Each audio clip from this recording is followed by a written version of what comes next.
사랑해 주님 감사합니다. 복된 주를 맞이하여 주님 앞에 예배합니다. 영과 진리로 예배하여서 우리 하나님 받으실 만한 시간 되게 하여 주시옵소서. 부족한 자 말씀을 전합니다. 성령님 도와주십시오. 전하는 자 듣는 자 모두 주님의 조명하심 아래에서 이 말씀을 깨닫고 하나님의 말씀으로 여겨 삶 가운데 순종하게 하여 주시옵소서. 감사합니다. 존귀하신 예수님의 이름으로 기도드렸습니다. 아멘. 할렐루야. 잘 지내셨어요? 네, 우리 청년들이 형광색으로 옷을 입고 와서 굉장히 보기 좋습니다.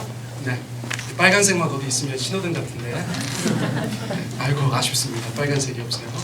자, 헐고 찢고 다시 쌓고 이런 제목을 가지고 설교를 하려고 하는데 오늘 쌓고는 없어요. 왜냐하면 제가 설교를 준비하다 보니까 설교가 너무 막 방대해져서 제가 한 5분의 2 정도를 잘랐어요. 그래서 오늘 제가 준비한 설교의 5분의 3 정도만 그렇게 설교하게 된 것에 감사하시기 바랍니다. 네, 제가 본문 말씀 같이 읽겠습니다. 시작. 그날 밤에 여호와께서 기드온에게 이르시되 내 아버지에게 있는 수소 곧 7년 된 둘째 수소를 끌어오고 내 아버지에게 있는 바알의 제단을 헐며 그 곁에 아세라산을 찍고 또 이 산성 꼭대기에 내 하나님 여호와를 위하여 규례대로 한 제단을 쌓고 그 둘째 수소를 잡아 내가 찍은 아세라 나무로 번제를 드릴지니라 하시니라. 이에 기드온이 종 10사람을 데리고 여호와께서 그에게 말씀하신 대로 행하되 그의 아버지의 가문과 그 성읍 사람들을 두려워하므로 이 일을 감히 낮에 행하지 못하고 밤에 행하니라. 아멘. 자, 지난 설교들을 조금 정리할 필요가 있습니다. 자, 미디안이 7년 동안 압제하고 있었어요. 그래서 하나님께서 그들을 구원하려고 하세요. 왜냐하면 이스라엘 백성들이 부르짖었기 때문입니다. 자, 부르짖었는데 하나님께서 도우시려고 보니까 백성들의 정신 상태에 문제가 있어요. 백성들이 문제의 본질을 잘못 파악하고 있어요. 그래서 하나님께서 구원자를 보내시기 전에 누구를 보내셨다고 했어요? 선지자를 보내셨다고 말씀드렸어요. 그래서 돕기 전에 하나님의 말씀으로 그들 가운데 깨닫게 하셨다 그랬습니다. 자, 그 말씀을 주신 후에 역시나 구원자를 세우는데 사사 후보가 누구라고 말씀드렸어요? 기드온입니다. 자, 기드온은 하나님께서 쓰실 만한 사람이 못 되었어요. 이스라엘 점점 하나님 앞에서 부족한 민족들이 되어지고 있었어요. 그러나 그럼에도 불구하고 그 중에서 하나님의 섭리 가운데 그분의 주권 가운데 기드온을 후보로 삼으셨어요. 자, 기드온을 이제 쓰겠다고 말하자 기드온은 상한 마음을 하나님 앞에 드러냅니다. 그렇죠? 그래서 지난주 설교를 우리 강병수 형제가 집에 가면서 저보고 목사님 50분 설교하셨는데 제가 8자로 요약하겠습니다. 그러더니 원천 우인 오병이어 이렇게 하고 집으로 가더라고요. 우와, 기가 막힌 사람이에요. 자, 지난주 설교 8자로 하면 뭡니까? 원천 우인 오병이어. 그 얘기를 50분이나 하고 있었어요. 자, 여러분들 그 얘기만 딱 기억하시면 돼요. 자, 그리고 나서 이제 하나님께서 진짜 기드온을 통해서 미디안을 물리치려고 하시는데 아니 이번은 왜 이렇게 뭐가 절차가 많아요? 하나님께서 전쟁에 앞서서 또 다른 것을 주문하시는 거예요. 자, 어떤 것을 주문하셨어요? 여러분 25절 말씀 여기 1번부터 읽어보세요. 시작. 바알의 제단을 헐며 그 곁에 아세라상을 찍고. 자, 바알의 제단, 풍요의 신을 예배하던 제단을 다 헐어버리라고 말씀하고 계세요. 다산의 여신, 전쟁의 여신, 승리를 가져다주는 아세라를 찍어버리라고 말씀하시는 거예요. 그런데 이 신상들은 어디에 있대요? 이 제단들은 어디에 있대요? 기드온네 아버지네 집에 있다는 거예요. 자, 기드온은 완전 우상 숭배하는 집 아들이었어요. 그런데 우리가 알아야 될 것은 무엇이냐면 당시 이스라엘 백성들이 우상을 숭배했다는 것은 야훼 하나님은 전혀 그들의 삶 가운데 두지 않고 우상만 숨겼다는 것이 아니에요. 여러분 제 말씀 이해하시겠어요? 성경에서 얘기하는 우상 숭배는 기본적으로 혼합신앙을 얘기하는 것입니다. 기드온에게 여호와의 말씀을 전하니까 기드온이 알아듣죠? 여호와에 대해서 알고 있죠? 하나님이 하신 것에 대해서 알고 있죠? 여러분 기드온이 여호와 하나님을 몰랐던 것이 아니고요, 전혀 섬기지 않았던 것이 아니에요. 그런데 여호와 하나님이 마이너신이 되어 있어요. 여호와 하나님이 최고의 신이 아니라 그 다음의 자리에 가 있는 것이에요. 여러분, 그것이 이스라엘 백성들의 우상 숭배였어요. 그러므로 지금 바알의 제단을 헐고 아세라상을 찍는다는 것은 어떤 의미가 있습니까? 우상보다 아래에 가 있는 하나님을 다시 최고의 자리에 올려놓는다는 의미가 있어요. 자, 우상을 타파한다는 말을 제가 계속 쓸 텐데, 타파가 무슨 뜻입니까? 한번 읽어보시겠어요? 시작. 깨뜨려 버리다. 자, 우상을 타파한다는 것은 어떤 의미예요? 깨뜨려 버리는 거예요. 못쓰게 해서 더 이상 그것이 우리의 삶 가운데 없도록 하는 것이 바로 우상 타파인 줄 믿습니다. 여러분, 여러분들의 삶 가운데 우상 타파가 있기를 축복합니다. 자, 우상 타파의 근거는 뭐예요? 단연 십계명입니다. 여러분, 십계명은 오늘날도 여전히 우리 가운데 의미 있는 하나님의 뜻이라고 말씀드렸어요. 나는 예수 믿는 사람이고 신약의 성도니까 구약의 십계명은 아무 상관없어. 여러분, 그렇지 않다고 제가 누누이 말씀드렸어요. 어느 것 하나 버릴 것이 없는 하나님의 계명의 말씀이에요. 자, 1계명 같이 읽어보겠습니다. 자, 시작. 너는 나 외에는 다른 신들을 내게 두지 말라. 여러분, 오직 삼위 하나님께서만 우리의 최고의 하나님 되셔야 되는 줄 믿습니다. 여러분, 다른 신들이 있으면 돼요, 안 돼요? 그게 영적인 외도예요. 영적인 간음이라고 말씀하셨어요. 우리는 한 분 하나님만 섬겨야 되는 줄 믿습니다. 자, 그런데 고대 이스라엘 사람들한테 있어서 이게 무슨 말이냐면, 여러분, 당시에 무슨 이슬람교가 있어요? 당시에 무슨 불교가 있어요? 당시에 무슨 유교가 있어요? 몰몬교가 있어요? 온갖 이단 사이비가 있어요? 그런 게 없어요. 하나님을 섬기지 않는 사람들은 100% 무엇을 섬겼어요? 그들의 우상을 섬겼어요. 형상이 있는 어떤 것을 가져다 놓고 그것을 섬기고 그것을 절하고 그것을 하나님이라고 얘기했어요. 자, 그러니까 다른 신들을 너에게 두지 말라는 것은 아주 자연스럽게 우상을 너희들의 삶 가운데 두지 말라는 것으로 연결되는 것입니다. 그래서 우상을 만들지 말라고 말씀하신 거예요. 우상을 왜 만들어요? 절하고 섬기려고 만드니까. 만들지도 말고 절하지도 말고 섬기지도 말라. 그러므로 2계명은 다시 1계명으로 가는 거예요. 다른 신들을 너에게 두지 않기 위해서. 자, 그런데 우상 타파하자고 하면 한국 교회에서도 조금 오해하는 분들이 계세요. 그래서 어떤 일을 하는가, 이런 일을 하시는 분들이 있어요. 여러분, 저희가 초등학교 때 운동장에 있었던 분이죠. 누구세요? 우리 단군 할아버지신데, 단군 할아버지 선빵 맞으시고 넘어지셨어. 이 정도는 또 양반이야.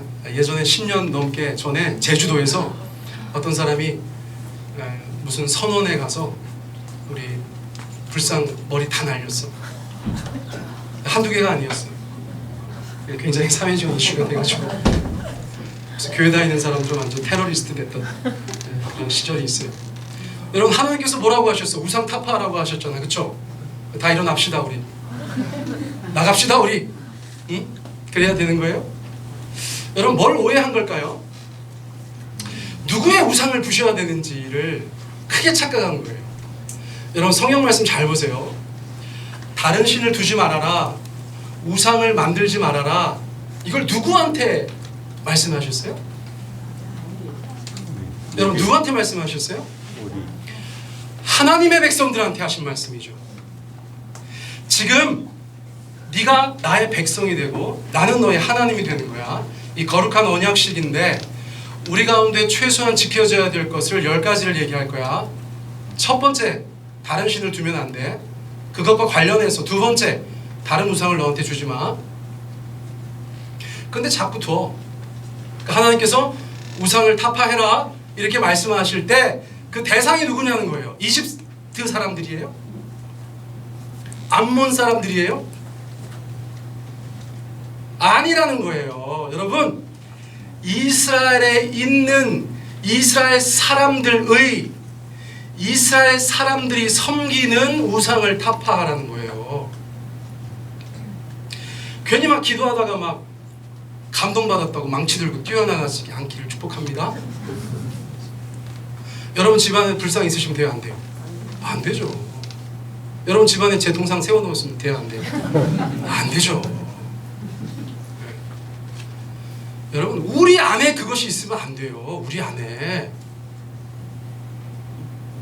남의 집에 있는 걸 우리가 가가지고 망치로 부술 이유는 없어요. 여러분, 이 하나님의 말씀의 대상, 누구한테 하신 말씀인가가 오해될 때가 종종 있었다는 거예요. 자, 그런데 왜 하나님께서 기드온에게 아버지 집에 있는 그 우상을 타파하라고 말씀하셨는가? 이유가 있어요. 이유가. 자, 기드온도 이스라엘 땅에 있는 하나님의 백성이 섬기고 있는 바알의 제단을 깨부수잖아요. 아세라상을 찍어버리잖아요. 그렇죠? 자, 그런데 이사야 48장 11절 말씀이 굉장히 중요합니다. 왜 하나님께서 그것을 시키셨는가? 같이 한번 읽어보시겠어요? 시작. 나는 나를 위하여 이를 이룰 것이라. 어찌 내 이름을 욕되게 하리요 내 영광을 다른 자에게 주지 아니하리라. 이사야서 48장 말씀에 보면 하나님께서 어떤 일을 성취하겠다고 말씀하시니까 백성들이 5절에서 뭐라고 했는 줄 아세요? 우리의 우상들이 성취할 것이다, 이렇게 말했어요. 우리가 섬기는 다른 신들인 우상들이 그 일을 성취할 것이다, 이렇게 말했다고요. 하나님께서 완전히 열받으신 거예요. 그래서 뭐라고 하신 거예요? 나는 나를 위하여. 제가 잘못 친 게 아니에요. 성경에 저 얘기가 2번 나와요. 하나님 완전히 나를 위하여 이를 이룰 것이다. 어찌 내 이름을 욕되게 하리요 내 영광을 다른 자에게 주지 아니하리라. 한국말 성경은 저렇게 번역했는데 영어성에 보니까 뭐라고 되어 있어요? 나는 나의 영광을 우상들과 나누지 않을 것이다. 이스라엘 땅에서 무엇인가가 성취된 것은 둘 중에 하나예요. 사람들이 생각하기에 야훼 하나님이 행하셨거나 우상들이 행하거나. 자, 그러니까 이제 하나님께서 기드온을 들어서 미디안, 메뚜기 떼 같은 군사들을 다 물리치실 것인데 아버지 집에 바알의 제단이 남아있고 아버지 집에 아세라상이 버젓이 서 있는 가운데 하나님께서 기드온을 쓰셔서 미디안을 물리치면 사람들은 어떻게 생각할 확률이 높아요? 아이고, 우리 집에다가 그냥 바알 제단 쌓고 아세라상 세워놓더니 아니나 다를까 우리 기드온이가 큰일 했네, 이렇게 되는 거죠. 여러분, 그래서 제가 신앙생활 하다 보면 우리의 삶과 우리 주변 성도들의 삶에서 가끔 하나님께서 우리의 손발을 꽁꽁 묶고 역사하실 때가 있어요. 그렇죠? 우리가 아무것도 못하게 하실 때가 있어요. 나는 아무것도 아닙니다 고백하게 하실 때가 있어요. 그리고 나서 주님께서 기적적으로 역사하세요. 왜 그래요? 오늘 나눈 말씀과 연관지어서 생각해보면 무엇이에요? 하나님께서 그 영광을 나누지 않으시려고 하는 거예요. 그래서 여러분, 때로 우리가 무력해지는 것에 대해서 너무 두려워하지 마세요. 그때 하나님께서 역사하실 때예요. 우리가 약할 때 강함되시는 하나님, 여러분, 그 하나님은 구약에서도 계속해서 그런 형태로 역사에 오셨다는 거예요. 자, 그러니까 성도들께서 이렇게 생각하실 수 있어요. 아, 우리 목사님 오늘 구약 설교하시느라고 계속 우상 얘기하는데, 우상이야 우리하고 관계없죠. 저희 집에 뭐 우상 있는 것도 아니고 제가 우상한테 절하는 것도 아니고 저는 교회 다니고 예수 믿는데 그 우상 숭배 얘기를 저희한테 그렇게 하시면 어떻게 합니까? 우리는 우상에서 아주 프리합니다. 우리는 우상과 아무 관계가 없습니다. 이렇게 말씀하실 수 있냐는 거예요. 자, 우상 숭배라는 것의 본질적인 모양을 지적한 본문 무엇이냐? 로마서 1장 25절이에요. 그럼 같이 한번 읽어보세요. 시작. 그들이 하나님의 진리를 거짓 것으로 바꾸어 피조물을 조물주보다 더 경배하고 섬김이라. 자, 피조물과 조물주는 어떤 차이가 있어요? 어떤 차이가 있어요? 말도 못하는 차이가 있죠. 자, 피조물은 뭐예요? 조물주가 만드신 거죠. 이건 뭐 너무 큰 차이가 나죠. 여러분, 창조주 하나님과 피조물은 무슨 일이 있어도 자리가 뒤바뀔 수 없는 엄청난 차이가 있는 존재죠. 나와 내가 만든 어떤 것, 여러분, 그것은 넘을래야 넘을 수 없는 것이에요. 그런데 사람들은 어떤 우를 범하느냐? 피조물을 조물주보다 더 경배하고 섬기는 짓을 한다는 거예요. 하나님께서 만들어서 우리 가운데 주신 것을 그것을 하나님이라고 섬기는 우를 범한다는 것이에요. 자, 우상 숭배가 어떤 것인 줄 아시겠죠? 눈에 보이는 것이 아니더라도 하나님께서 우리 가운데 만들어서 허락하신 어떤 것이 내 마음에서, 내 삶에서 하나님 자리를 차지하고 하나님 노릇을 하고 있으면 그게 우상이고 그게 우상 숭배가 될 수 있다는 것이에요. 자, 정리하겠습니다. 자, 우상이 뭐예요? 읽어보세요. 시작. 하나님 아닌 것을 하나님 자리에 둔 것. 자, 숭배는 뭐예요? 시작. 그것을 최고로 사랑하고 섬기는 것. 그러므로 우상 숭배는 이렇게 정리할 수 있어요. 하나님 아닌 것을 하나님 자리에 두고 그것을 최고로 사랑하고 섬기는 것이 우상 숭배라는 것이에요. 우상 숭배의 본질이라는 것이에요. 자, 그런데 이것을 조금 설명드리기 원해요. 마귀가 오늘날도 버젓이 살아서 하나님의 교회 가운데 역사할 때 여러분, 마귀도 지혜로운 존재거든요. 그래서 예전에는 이렇게 우상 세워놓고 섬겨라 절해라 그랬는데 사람들이 똘똘해지면서 잘 그렇게 안 해요. 교회 다니는 사람들 보고 우상하게 절해라 그러면 막 순교하고, 그렇죠? 그러니까 더 이상 그런 형태의 우상 숭배가 하나님의 교회 가운데 의미가 없다는 것을 간파하고 마귀가 어떻게 역사해요? 교묘하게 역사한다는 거예요. 자, 고린도후서 11장 13절 15절 말씀 우리 같이 읽겠습니다. 시작. 그런 사람들은 거짓 사도요 속이는 일뿐이니 자기를 그리스도의 사도로 가장하는 자들이니라. 이것은 이상한 일이 아니니라. 사탄도 자기를 광명의 천사로 가장하나니 그러므로 사탄의 일꾼들도 자기를 의의 일꾼으로 가장하는 것이 대단한 일이 아니니라. 자, 잘 들어보세요. 하나님의 교회는 하나님 편에서 너무 중요하고 하나님의 교회는 마귀가 볼 때는 너무나 위협적이고 부수고 싶은 대상이기 때문에 어떤 능력이 있고 어떤 지혜가 있는 마귀가 역사를 통해서 하나님의 교회를 훼손하려고 굉장히 많이 애쓰고 있다는 거예요. 사람들을 잡아 죽이기도 하고 사람들을 회유하기도 하고 사람들이 물질 숭배에 빠지기도 하고 온갖 역사를 이루는데 교묘하게 사람들을 속이기 위해서 어떤 일을 하는지를 보시라는 거예요. 자, 고린도 교회에 어떤 사람들이 있는데, 자, 그 사람들의 타이틀이 뭔지 보세요. 자, 거짓 사도는 타이틀이 뭐예요? 사도죠. 자, 속이는 일꾼은 타이틀이 뭐예요? 일꾼이죠. 사탄의 일꾼은 타이틀이 뭐예요? 일꾼이죠. 사꾼 목자는 타이틀이 뭐예요? 목자예요. 자, 그런데 제가 할렐루야 거짓 사도입니다 이러면 사람들이 네? 저리 가! 이렇게 얘기하잖아요. 할렐루야 제가 사단의 일꾼입니다 이러면 바보 같은 교인들이라도 아무리 생각이 없는 교인이라도 저리 가! 이렇게 얘기하잖아요. 그래서 그렇게 안 한다는 거예요. 어떻게 해요? 거짓 사도 속이는 일꾼이 가장을 한대요. 자, 무엇으로 가장을 해요? 그리스도의 일꾼으로 가장한대요. 자, 사단의 일꾼들이 뭘로 가장을 한대요? 의의 일꾼으로 가장한대요. 그래서 와가지고 할렐루야 안녕하세요 저 그리스도의 일꾼입니다. 그리스도의 일꾼입니다. 이렇게 한다는 거예요. 반갑습니다. 제가 의의 일꾼입니다. 할렐루야. 할렐루야. 제가 천사. 할렐루야. 이렇게 한다는 거예요. 근데 사람들이 왜 속아요? 왜 속아요? 왜 속아요? 왜 속아요? 너 이거 대답 못해서 경찰 시험 어떻게 보려고?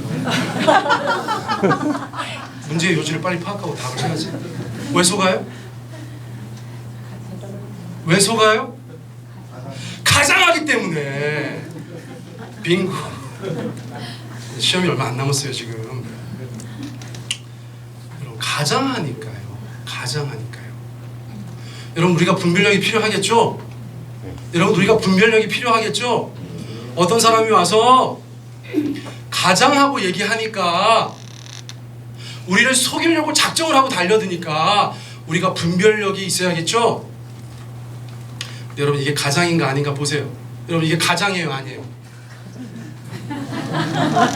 제가 저희 아버지 집에 갔더니 아버지 가발이 있어가지고 한번 써봤어요. 이걸 못 알아보셨구나. 네. 아니 제 얼굴 보시고 얘기하세요. 차이가 많이 나잖아. 그렇죠? 네. 이것은 가장입니까, 아닙니까? 네? 가장이라고? 아니죠. 이거 가장이 아니에요. 여러분 왜 가장이 아닌지를 제가 지금부터 설명드릴 거예요. 가장했다는 단어가 헬라어로, 자 읽어보세요. 메타스케마티조. 시작. 메타스케마티조. 자, 저 단어가 한국말로 번역될 때 4개로 번역될 수 있어요. 4개. 자, 위장, 변장, 가장, 숨김 이렇게 번역할 수 있습니다. 헬라어 저 단어가 딱 오면 성경 번역자들이 저 4개 중에서 하나를 선택하는 거예요. 문맥에 따라서. 아시겠죠? 자, 그리스도의 일꾼으로 변장한다, 그리스도의 일꾼으로 위장한다, 그리스도의 일꾼으로 숨긴다 이렇게 표현하지 않고 어떤 게 제일 적당해요? 그리스도의 일꾼으로 가장하느니라 이렇게 번역을 한 거예요. 그런데 원래 단어의 의미를 조금 더 풍성하게 이해하려면 한국말로 번역할 수 있는 그 4단어를 종합적으로 보면 더 좋겠죠? 자, 위장의 뜻을 읽어보세요. 시작. 본 모습이 드러나지 않도록 꾸밈. 자, 우리 자매님들 화장한 것하고 위장한 것하고 어떻게 달라요? 사람들이 어머 연지야 이렇게 알아보면 화장인데 안녕하세요 혹시 저 아세요? 이렇게 하면 위장이죠, 위장. 그죠? 자, 변장은 뭐예요? 옷차림, 얼굴, 머리 모양 등을 다르게 바꾸는 것이에요. 자, 가장은 무슨 뜻이래요? 거짓으로 꾸밈. 자, 숨기는 건 뭐래요? 남이 모르도록 감춘다는 뜻이 있어요. 그러니까 메타스케마티조라는 단어를 종합적으로 한국 사람이 이해하려면 이렇게 재편성해야 돼요. 여러분 제가 수고를 했어요. 우리 한번 읽어보시겠어요? 시작. 다른 사람들이 자기의 본래 모습을 알아보지 못하게 하려고 거짓으로 감추거나 다르게 꾸미는 것, 이것이 성경에 쓰여져 있는 가장한다는 뜻이에요. 자, 다른 사람들이 자기의 본 모습을 알아보지 못하게 하려고 거짓으로, 나쁜 의도로 감추고 꾸미는 것이 가장하는 거예요. 앞에 있는 말씀 다시 보시면 교회 안에서 우리가 왜 분별해야 되는지 아시겠죠? 그런 사람들은 교회에 있다니까요. 고린도 교회에 있었다니까요. 교단에 있다니까요. 교계에 있다니까요. 근데 그런 사람들은 다 어디가 있을까요? 그런 교회와 교단과 교계에서 그런 사람들의 위치는 어디일까요? 다음 주까지 숙제해보세요. 제일 좋은 리포트 제가 상 드릴 거예요. 네. 여러분 제가 좀 더러운 얘기 할 거예요. 제가 장군이 산책시키잖아요. 장군이가 항상 산책할 때 하는 일이 있어요. 굉장히 중요한 일이고 냄새나는 일이에요. 근데 여러분 제가 정말 장군이 산책시키고 나서 얼마 후에 너무나 놀라운 걸 발견했는데요. 여러분 장군이가 볼일을 보고 돌아서면 벌써 누가 찾아오는 줄 아세요? 아세요? 띵동댕. 여러분 어디 팔이 있어 보여요? 교회 마당에. 그런데 장군이가 볼일 딱 보잖아요. 자리를 뜨기가 무섭게 벌써 와서 앉아 있어요. 여러분 저는 참 그걸 보면서 아 진짜 신기하다 이거. 아마 지들끼리 카톡을 하는 것 같아요. 장군이 똥 쌌다 카톡 이렇게 하는 것 같아. 도대체 그게 뭐 냄새를 맡고 오는 건지 뭐 보고 오는 건지 뭐 정말 기가 막혀. 여러분 그거 한번 보고 싶은 분들 500원만 500원 제가 다 보여드릴게요. 와 정말 기가 막힙니다. 여러분 가장된 일꾼들은 어디 있을까요? 다음 주까지 써오세요. 제가 힌트를 드렸어요. 그러니까 이게 가장이죠. 이게 가장이죠. 다른 양들이 모르도록, 그렇죠? 자기의 본래의 모습을 모르도록 거짓으로 감추고 꾸민 거죠. 이게 가장이에요. 자, 제가 왜 자꾸 가장 얘기를 하는가? 일단 여러분 너무 막 세상에서 막 정치 목사들, 막 타락한 목사들 이런 사람들 때문에 너무 상처받지 말라는 말씀을 제가 자꾸 드려요. 자, 아까 읽었던 그 말씀의 마지막 구절이 뭔지 아세요? 바로 이거예요. 자, 읽습니다. 시작. 그들의 마지막은 그 행위대로 되리라. 자, 세상이 심판하지 않아도 하나님께서 심판하세요.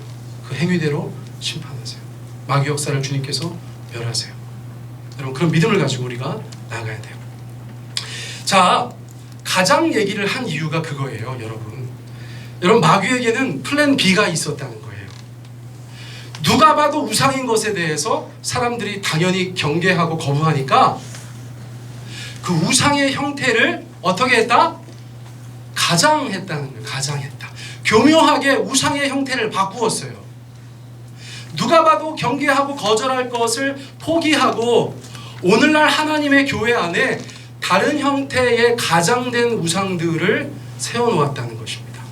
자, 이것에 대해서 팀 켈러 목사님께서 Counterfeit Gods, 위조된 신들, 가짜 신들, 모조품 신들, 이런 책을 쓰셨어요. 이제 한국에서는 내가 만든 신이라고 번역을 했어요. 자, 이 책에서 지적하고 있는 것이 정확하게 그거예요. 사람들은 자기들이 우상 숭배에서 자유하다고 생각하지만 실제로 오늘날 많은 크리스찬들이 우상을 숭배하고 있다는 거예요. 자, 어떤 형태의 가짜 신들이 성도들의 삶 가운데 있을 수 있는가? 그럼 한번 쭉 읽어보시겠어요? 시작.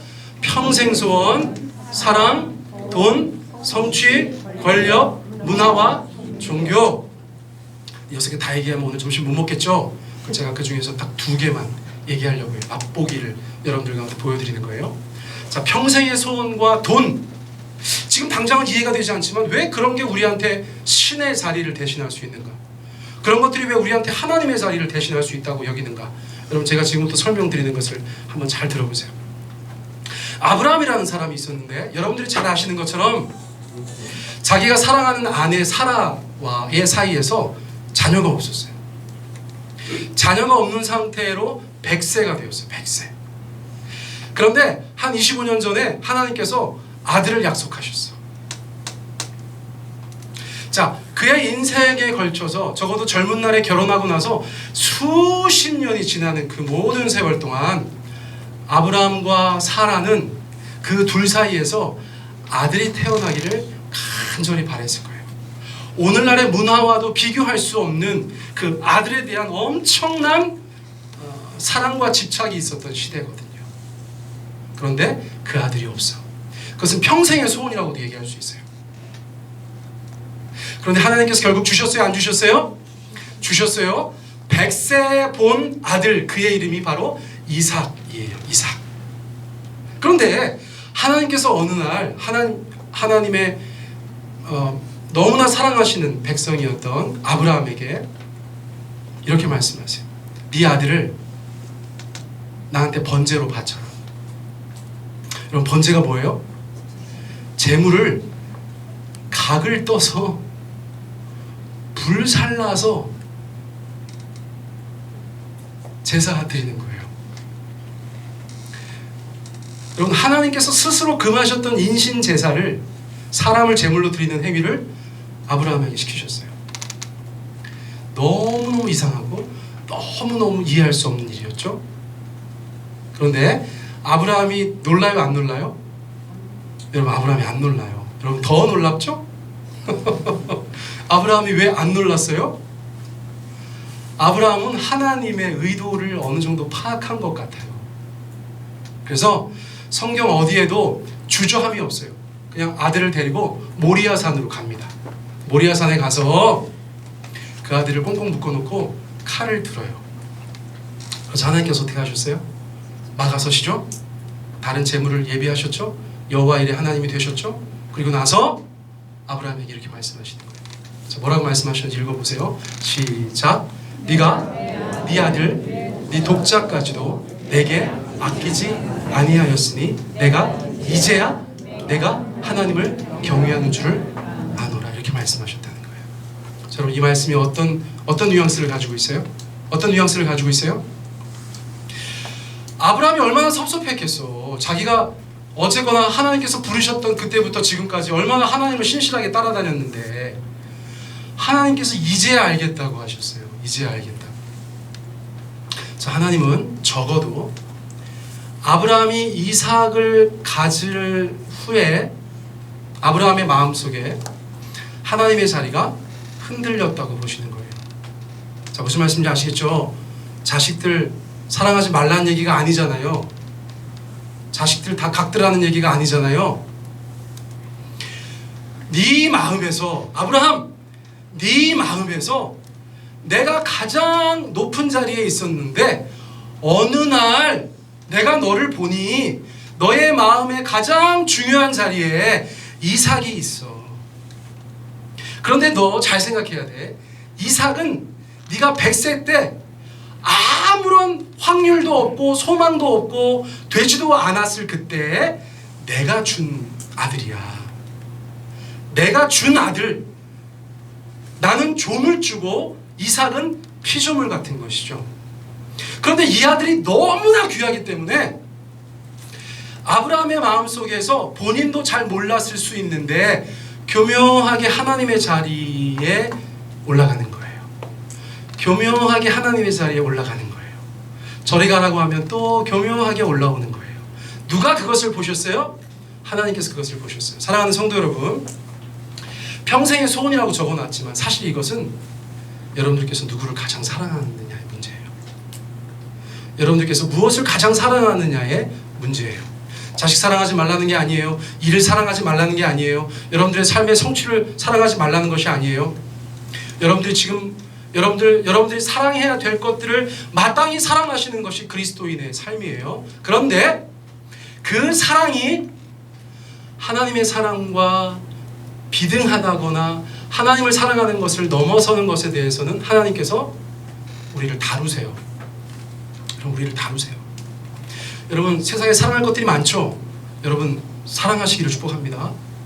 그리고 그것보다 더 하나님을 사랑하시길 바랍니다. 여러분, 아가페 사랑의 특징 중에 독점적인 사랑이 있거든요. 하나님의 사랑은 독점적인 거예요. 하나님은 그 사랑을 다른 사람들과 나누려고 하지 않으시죠. 그래서 우리가 많은 것들을 사랑하는 것이 죄가 되진 않지만 우리가 하나님보다 다른 것들을 더 사랑하는 것은 하나님이 보실 때 적절치 않다. 그렇죠? 그래서 네 독자까지도 내게 아끼지 아니하였으니 내가 이제야 네가 나를 경외하는 것을 알겠다고 하나님께서 말씀하신 거예요. 이제야. 아브라함의 그 행위를 보시고 이제야 알겠다. 근데 여러분, 이 사건이 얼마나 의미가 있고 기가 막힌 사건인지 몰라요. 아브라함이 그 독자도 아끼지 않는, 하나님께서 그 독자도 아끼지 아니하는 아브라함을 보고 나중에 하나님은 또 어떻게 하셨어요? 자기의 독자를 아끼지 않고 우리를 위해서 주시죠. 자, 두 번째는 이제 돈에 대한 이야기예요. 돈에 대한 이야기. 이것은 왜 6개 중에서 굳이 선택했는가? 이것을 선택하지 않는 것은 의미가 없어요. 하나 얘기하려고 해도 돈 얘기해야 되고, 2개 얘기하려고 해도 돈이 들어가야 되고, 3개 얘기하려고 해도 돈이 들어가야 된다고 생각해요. 왜 그럴까요?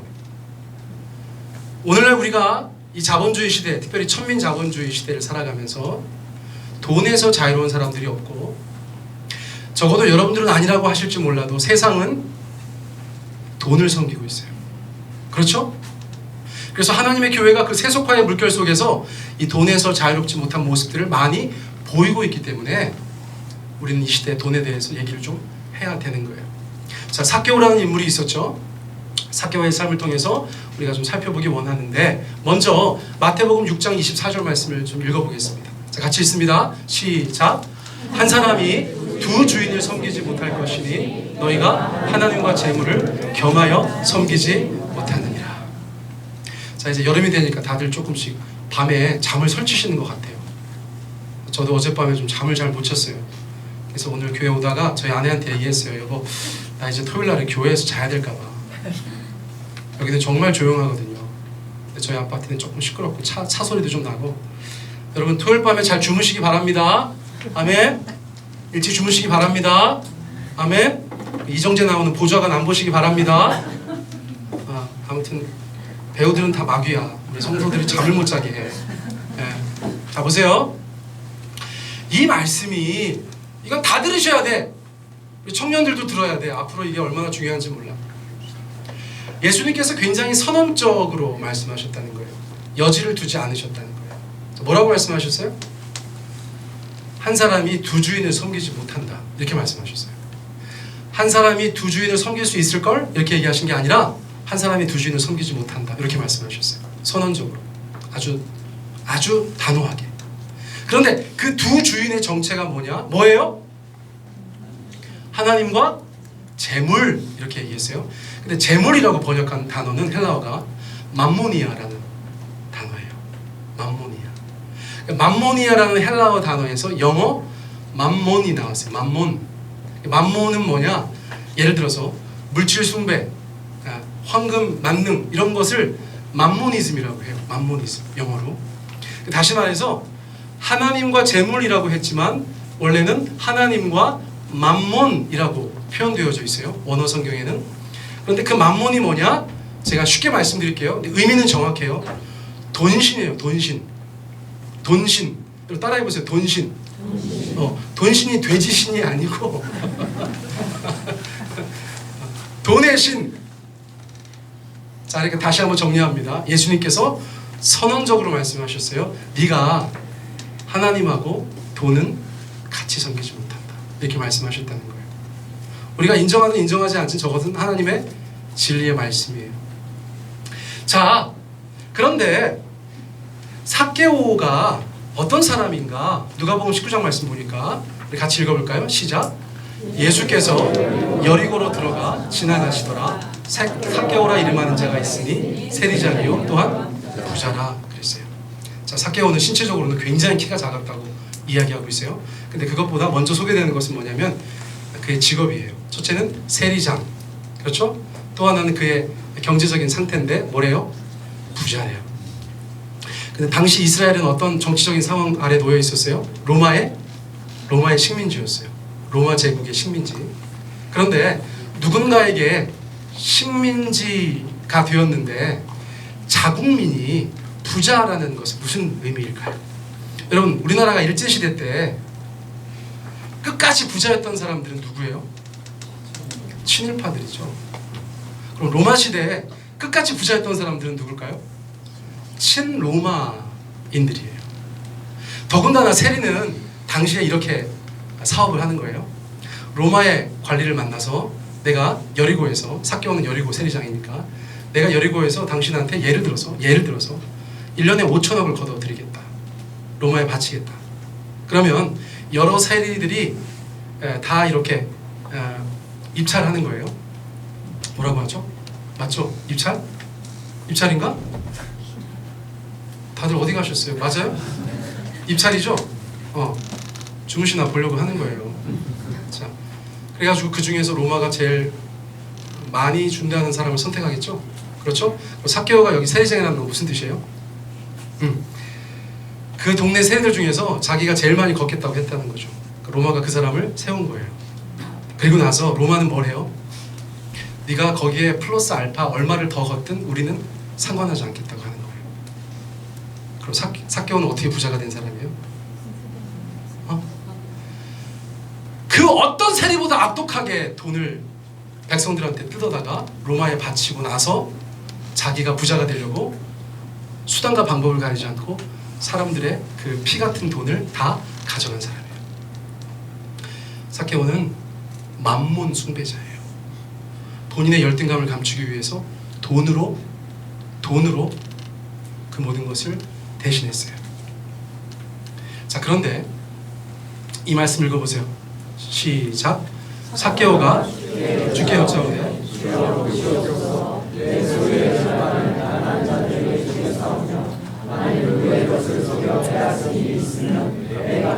갚겠나이다. 예수께서 이르시되 오늘 구원이 이 집에 이르렀으니. 진짜 아주 지독하게 돈 하는 사람이 삭개오라니까요. 근데 예수님을 만났어. 내가 오늘 너희 집에 유하겠다. 사람들은 완전히 그냥 아주 쓰레기라고 취급하는데 예수님께서 오셔가지고 내가 오늘 너희 집에 거하겠다 그러셨어요. 그래서 예수님과 이런저런 대화를 하면서 예수님에 대해서 새로운 믿음을 갖게 됐어. 그러자 삭개오가 이렇게 얘기한 거예요. 주여 보시옵소서. 갑자기 내 소유의 절반을 가난한 자들에게 주겠습니다. 내가 다른 사람들의 것을 속여서 빼앗은 것이 있으면 네 갑절로 돌려주겠습니다. 이렇게 말했다는 거예요. 자, 앞서서는 뭐라고 말씀드렸어요? 제가 거의 단정 지을 수 있을 만큼 삭개오는 만몬을 숭배하는 사람이었어요. 돈신 숭배자였어요. 근데 예수님을 만나고 나서 더 이상 그 돈이 자기에게 하나님의 자리에 있지 않아요. 예수님께서 그 자리에 가시고 돈은 내려와요. 내려오니까 돈이 예전에 생각했던 것처럼 내가 그것을 붙잡고 아둥바둥해야 될 것이 더 이상 아니고 다른 사람들의 필요를 채우고 나의 잘못했던 과거를 청산하는 것에 쓰이게 됐다는 거예요. 여러분, 이 변화는 굉장히 중요합니다. 이 변화는 한마디로 뭐라고 표현할 수 있어요? 삭개오의 삶의 주인이 바뀌었다고 표현할 수 있어요.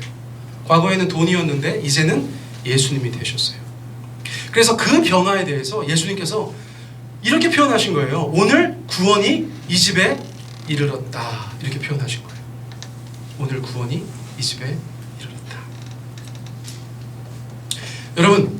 여러분들은 하나님이 주인이세요? 만몬이 주인이세요? 아이고, 대답들은 잘하시네. 정말이에요? 자, 제가 다시 한번 이렇게 짚고 넘어갑니다. 모든 형태의 우상 숭배는 그것만 섬기는 법이 없다니까요. 여러분, 하나님 믿으세요. 제가 알아요. 여러분, 하나님 섬기세요. 제가 그거 안다니까요. 그런데 여러분, 만몬도 섬기시잖아요. 여러분, 돈신 섬기시잖아요. 어디서 거짓말 하시려고 그래요? 이렇게 얘기하면 어떠셨어요? 좀 놀랬나? 아니, 좀 더 무섭게 할 걸 그랬네. 여러분, 돈 좋아하시잖아요. 지명이 돈 좋아하잖아. 너 좋아하잖아. 아니야? 여러분, 그런데 중요한 건 누가 주인이냐는 거예요. 누가 주인이냐. 한꺼번에 둘을 섬기지 못한다니까요. 여러분, 돈이 내려와야 돼요. 여러분, 돈이 얼마나 좋아요? 얼마나 많이 필요해요? 여러분, 그런데 중요한 건 뭐예요? 돈이 하나님의 자리에 가 있는 것은 현대판 우상 숭배라는 거예요. 여러분들은 그럼 만몬주의자가 되시는 거예요. 만몬주의자. 여러분, 그러니까 성도가 이제 뭐 하나님이나 재물이나 하나님이나 만몬이나 이런 얘기하면서 당연히 얘기해야 될 것이 헌금의 문제죠. 헌금의 문제. 헌금. 여러분, 저희 교회가 다들 성실하게 헌금하시는 것 같아요. 제가 개척하면서 우리 운영위원들한테 말씀드렸죠. 교회 재정을 관리하는 데 있어서 제가 11조 하는 분들 이름을 못 보게 해달라고 그랬어요. 그래서 제가 여러분들이 헌금함에 넣는 11조는 누가 얼마 했는지 몰라요. 물론 제가 교회 통장은 제가 관리하니까 통장으로 11조 하시는 분들은 제가 알아요. 근데 그거 안다고 해서 제가 뭐 이렇게 지나가면서 하나님 이번 달에 많이 했네? 제가 이렇게 하는 거 보셨어요? 응? 연주, 너 연주 왜 이번 달에 왜 안 했냐? 제가 이렇게 하는 거 보셨어요? 제가 아무 말도 안 하죠? 네. 그건 다 여러분들의 신앙으로 하시는 거예요. 여러분들의 신앙으로. 헌금의 첫 번째 원칙은 뭐예요? 자발성이에요. 자발성. 여러분, 믿음의 분량대로 지혜롭게 하시면 돼요. 아멘? 저희 교회 지금 막 살림 막 어렵지 않습니다. 그러나 여러분, 자발적으로 하시면 돼요. 자발적으로. 여러분들의 신앙에 또는 믿음의 분량에 맞게 어울리게 하시면 돼요. 이런 얘기 하려니까 자꾸 말이 안 나오네요. 자, 그런데 어제 제가 제 마지막 설교를 이제 마무리하면서 제가 저 스스로에게 질문을 던져본 거예요. 여러분, 요거 한번 협조해 주시겠어요? 목사님, 당신에게 헌금은 무엇이에요? 이렇게 한번 물어보시겠어요? 자, 시작. 참 좋은 질문이에요. 네, 너무 좋은 질문이에요. 제가 이거를 나름대로 좀 정리를 해봤어요. 오늘 하나님과 만몬 얘기하면서 저도 이제 저에게 그 말씀을 좀 적용하는 차원에서 제가 한번 적용해봤어요. 여러분, 저에게 헌금은 단연코 돈이 최고의 신이다 라고 말하는 세상에 보란듯이 저항하여서 돈이 아니고 오직 예수만이 나의 최고이자 유일한 주인이심을 고백하는 실제적이고 실천적인 신앙 행위예요. 전 이제껏 헌금을 이렇게 잘 정의한 사람을 본 적이 없네요. 정말 써놓고도 깜짝 놀랐어요. 저는 여러분 한번 읽어보세요. 여러분의 고백이냐? 시작. 저희의 헌금은 단연 돈이 최고의 힘이라고 말하는 이 세상의 모든 것이 있어서요. 돈이 아니라 오직 예수만이 나의 최고이자 유일한 주님이심을 고백하는 실제로 결정적인 신앙행위입니다. 너무 멋지죠? 목사가 자뻑이 심해가지고. 그럼 11조. 사람들이 막 11조에 얼마나 많이 하는지. 저에게 이제 지금 저기 주방에 계신데 어떤 분 처음에 등록하면서 대전에서 다니던 교회 이제 떠나셔서 오셨는데 이사도 오셨고 해서 근데 뭐 대전은 멀지 않잖아요. 집사님 왜 안 다니시고 교회로 옮기세요? 그랬더니 모든 설교의 끝이 11조예요. 모든 설교의 끝이 1년 내내 구약을 설교하다가도 11조로 끝나고 신약을 설교하다가도 11조로 끝나고 정말 모든 설교 매주마다 어떻게 시작했든지 마지막에는 11조로 끝나신대. 목사님이 참 재주가 좋으신 거죠. 어떻게 그렇게 할 수 있지? 그래서 도저히 못 다니겠다고 이사라는 핑계로 저에게 오신 분도 계세요. 11조 해야 구원받는다는 목사들이 가끔 있어요. 이단입니다. 여러분 잘 기억하세요. 지금부터 제가 농담 반 진담만 하는 얘기 잘 적어놓으세요. 11조 해야 구원받는다. 11조 안 하면 구원 못 받는다. 이건 이단입니다. 복 받으려고 11조 한다. 이건 기복주의입니다. 기복주의. 한국에서 그토록 물을 흐려놨던 기복주의. 성경에 있으니까 한다. 이건 너무나 소극적인 문자주의자. 여러분 11조 하시는 분들은 11조 왜 하세요? 간혹 가다가 이제 전혀 의미 모르시고 하시는 분들도 계시죠. 근데 그거를 막 하나하나 성경 구절 갖다 대면서 얘기하기 시작하면 한두 끝도 없어요. 요즘에 그런 분들도 있어요. 절대 11조 하지 말라는 분들도 계시더라고. 그런 분들은 배신자.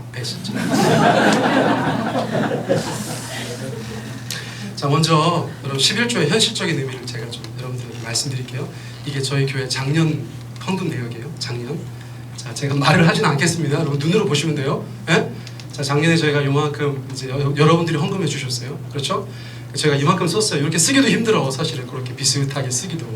얼마 남았어요? 예, 요만큼 남았어요.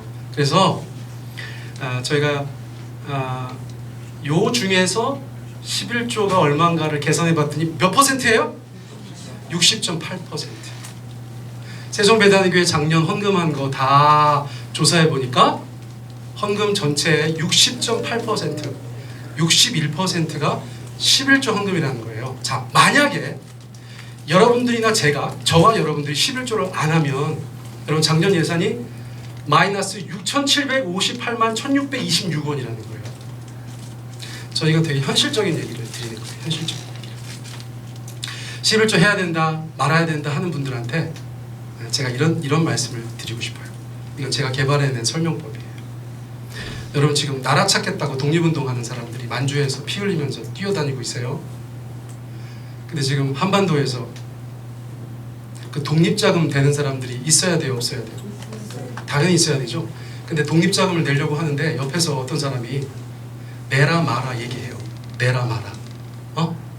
얼마를 해야 된다. 얼마를 안 해도 된다. 막 이런 걸 가지고 막 갑론을박 난리가 났어. 여러분, 저는 그런 생각이 들어요.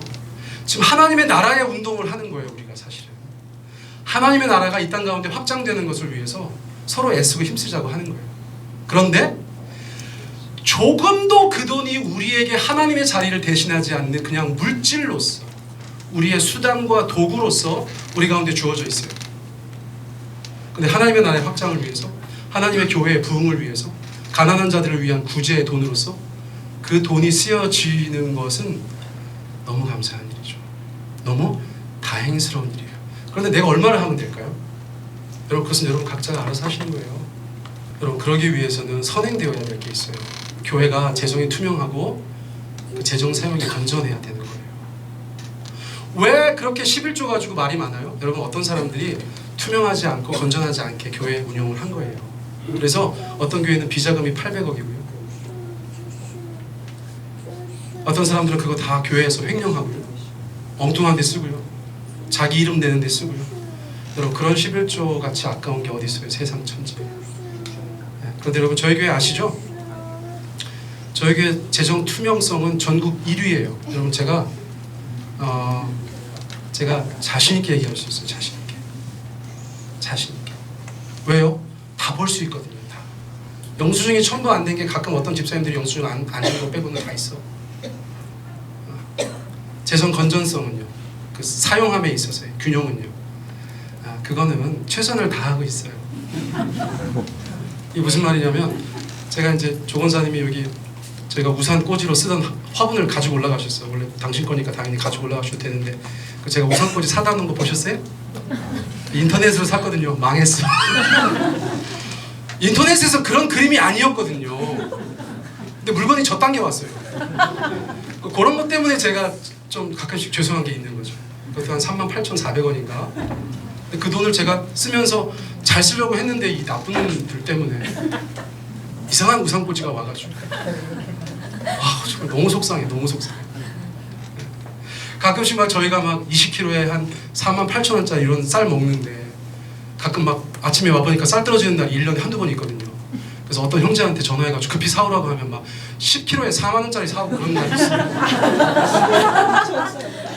그런 거 너무 아깝지. 그런 거 너무 아까운데 그런 거 빼고는 저희 운영위원들이 최선을 다하고 있어요.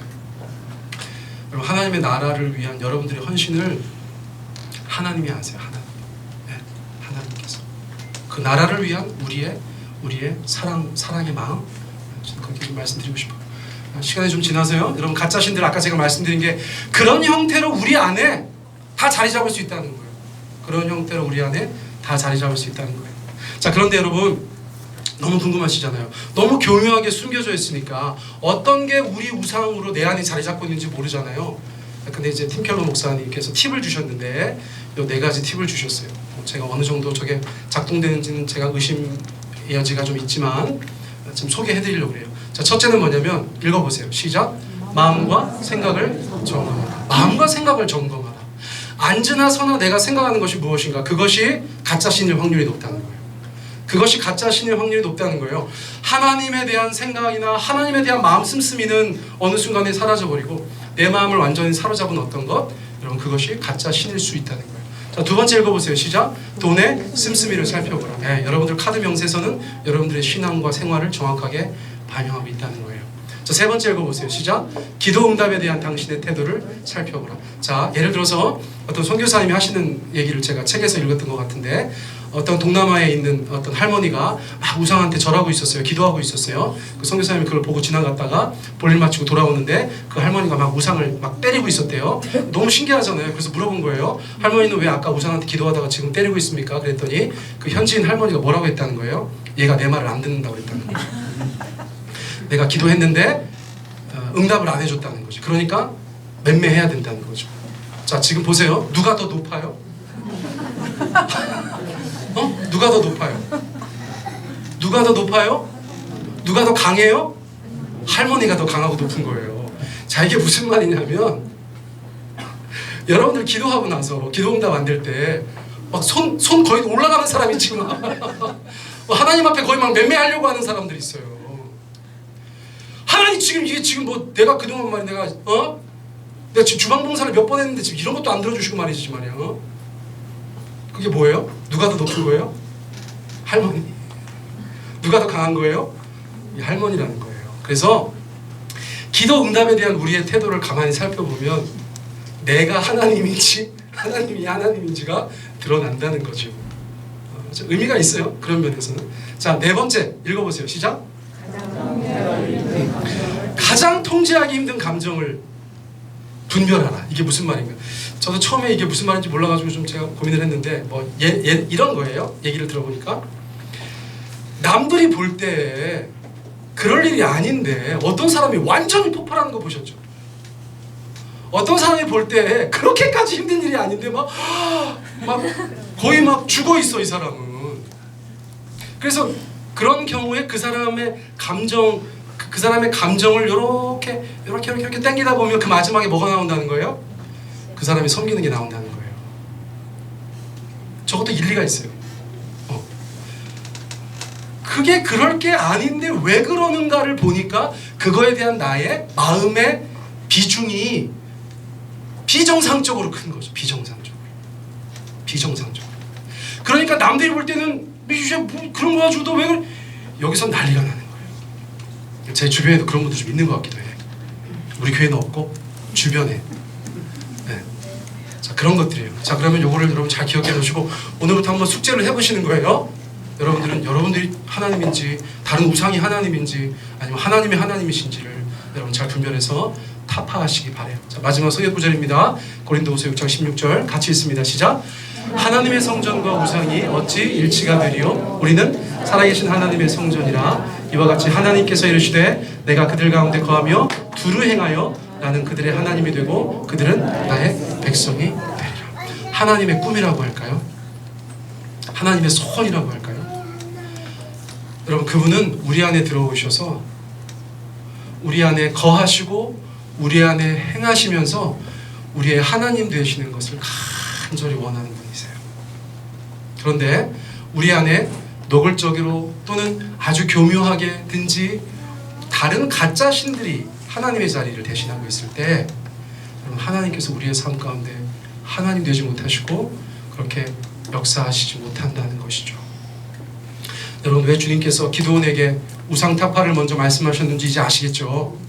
그러나 그것은 기드온에게만의 영적인 과제가 아니라 오늘날 우리에게도 영적인 과제라는 것이에요. 그 교묘하게 우리 각자의 삶 가운데 파고들어서 하나님의 자리를 대신하고 있는 그 모든 것들을 여러분들 찾아내시기를 축복합니다. 여러분, 그것들을 타파하시기를 축복합니다. 우리 주님 앞에 함께 기도 드리겠습니다.